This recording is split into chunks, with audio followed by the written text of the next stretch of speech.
What's up, my nerds? I'm the Roleplay Gamer, and I like to party. As of the recording of this video, we are up to 21 episodes of The Raider King, which is pretty fine and dandy, but I think it's about time we give it a refresh, a reboot, or a Season 2, if you will. Think of it as Raider King Plus. So I'm going to kick that off with this here build video. So I'm going to give you the option of two possible backstories here. Firstly, we could be the sole survivor with a background in chemistry perhaps, or even simply just an addiction, which is going to drive our savage need to hunt down and take Psycho, Jet, and other chems. Alternatively, we could be just a random raider with a mysterious past, which I don't actually mind. I like the mystery of it, and then you'd sort of like piece together elements of his past, or maybe as far as he's aware, he doesn't have a past. The chems have broken his mind to the point that he has no memory of his life before being a raider. Of course, in this case, he would have obtained his Pip-Boy from one of his vault-dwelling victims. If we go with the sole survivor route, however, this does afford us the opportunity to follow the main questline if we like, perhaps reluctantly, and perhaps in a drugged up state. I like this just because it gives you options. It doesn't necessarily make a whole lot of sense to have the raider playing the hero, but, you know, Fallout 4 doesn't really give you any evil quests, at least none that I've found, so we've got a compromise here. Alrighty, with that out of the way, let's have a look at the special stats. Raiders can be a little bit tricky to make because there's no specific skill that defines them. They can really easily become a jack-of-all-trades build. So in some way, what defines this character is a playstyle. But this is what I've put together for the special build. First up, we're going to take 9 strength. The Raider lives in the most savage of societies. It's very much a dog-eat-dog world when you're a Raider. So you're going to have to be strong to survive. Next up, we've got 5 perception. The Raider, being a Commonwealth or Wasteland native, of course is going to be very aware of his surroundings. With danger lurking behind every corner, you've got to be prepared at all times. Following this, we're going to be taking 4 endurance.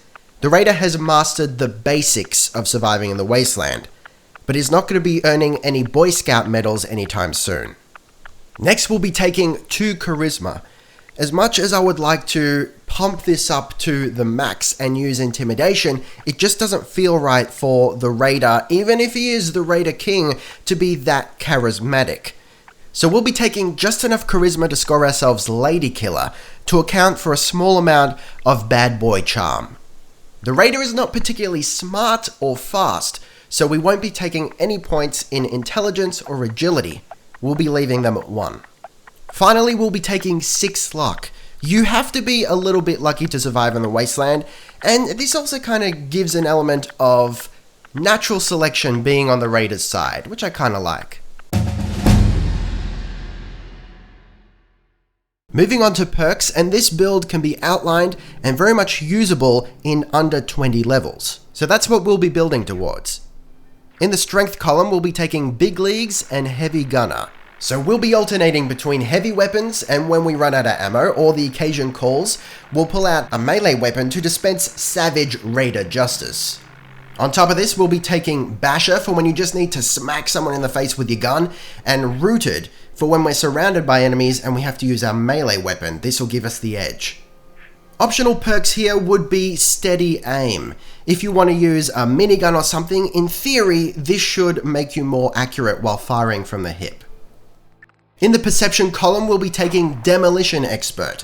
Not only will this increase the damage you do with your explosives, but it will also allow you to craft more complex grenades. Next up in the endurance column, we'll be taking a little bit of everything.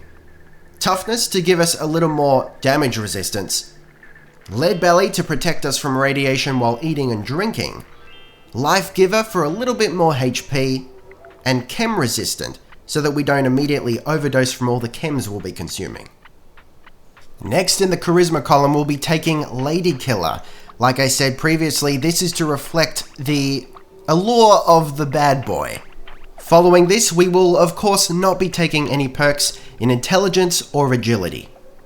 Finally, in the luck column, we'll be taking Scrounger to get as much of that precious heavy weapons ammunition as we can. Bloody Mess, because why would we not? It's a raider. Idiot Savant, not only to counteract our low intelligence, but also to emphasize our incredible Wasteland luck. And finally, Better Criticals to emphasize our incredible strength with melee weapons. Now let the fun begin. Our playstyle with this build will involve raining down savage death with your heavy weapon. And then, like I said, when you run out of ammo or just get in close, pull out your chosen melee weapon and finish the job. You'll also be sprinkling the battlefield with Molotov cocktails, or any other explosive that takes your fancy. One of the drawbacks to this build is your low agility. This means you won't be using VATS very often and you won't be able to sprint very far. You could consider yourself an off-tank of sorts. But due to your low endurance, try to have your companion aggro the enemy while you attempt a flanking maneuver and cause trouble from the rear. Now onto my personal favorite category, equipment. You could of course use any heavy weapon here, but I've chosen the Flamer for two reasons. Firstly, it's a highly destructive and sadistic weapon, which I think suits the raider perfectly. Secondly, it doesn't require any perks to upgrade, which makes it ideal for an unskilled raider.